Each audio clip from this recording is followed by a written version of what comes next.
Et bonjour la France, alors on me demande des gens, recommandations pour un coup de genou, est-ce qu'il faut mettre la pointe du pied tendue ou la pointe du pied vers le haut, c'est-à-dire en allant vers le tibia en fait, faire un angle 90 degrés.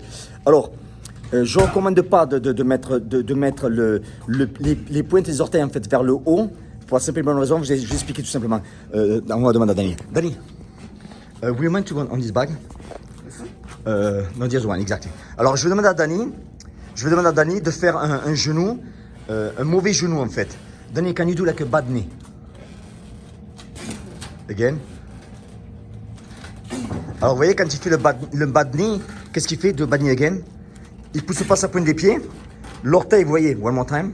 L'orteil, vous voyez sur la jambe là, c'est en haut. Très bien, Danny, very good. Donc ça, c'est un genou qui est très mauvais. Si vous voulez en fait avoir un genou effectif, il faut mettre la pointe des pieds. Il faut pousser sur la pointe des pieds. Il faut ce qu'on appelle piquer. Si vous servez d'un genou en fait, ce qu'il faut faire, c'est que vous allez vous servir du genou en fait comme d'un couteau. Il va falloir le planter. Alors il faut monter sa pointe des pieds. Il faut placer les hanches en premier. Et puis après venir piquer. C'est hyper important. Mais servez-vous du genou comme d'un couteau en fait. Donc Danny, can you show a good knee now? Yeah. Vous voyez, il pousse sa pointe des pieds. Et il pique.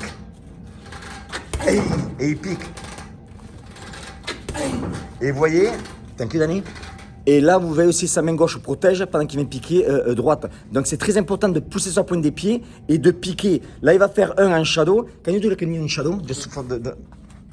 Hey, here we go. Hey, here we go. Hey. Donc vous voyez, il pique. Alors, c'est le plus important, rappelez-vous, quand vous faites un genou, c'est surtout d'avoir la pointe des pieds tendue. La pointe des pieds en fait en pointe. Vous poussez sur la pointe des pieds, surtout vous placez les hanches, s'il n'y a pas les hanches, c'est pas bon. Le seul moment en fait où on va pratiquement pas placer les hanches, c'est quand on fait un coup de genou à la tête. Alors moi je dis tout le temps, c'est qu'on ne met pas de coup de genou à la tête, on essaie d'amener la tête au genou. Et là, on va venir en fait planter, on va monter le genou. C'est-à-dire que là, le genou va monter en hauteur pour venir rencontrer la tête. C'est le seul moment où en fait, où on va pas vraiment placer les hanches entre guillemets. Si tu prends, imaginez la scène, je prends les cheveux de quelqu'un, je lui tire vers le bas et en même temps je lui mets un coup de genou, et bien c'est la tête qui va venir rencontrer le genou. Ce que je vais faire, écoutez, comme Danny est là, you got time, Danny.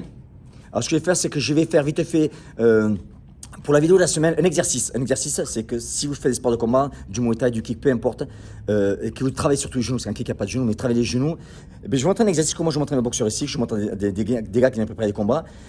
Simplement, c'est un exercice qui est tout simple. Et quand vous allez le faire, vous allez voir de suite si votre genou, il est bon ou il n'est pas bon. C'est clair.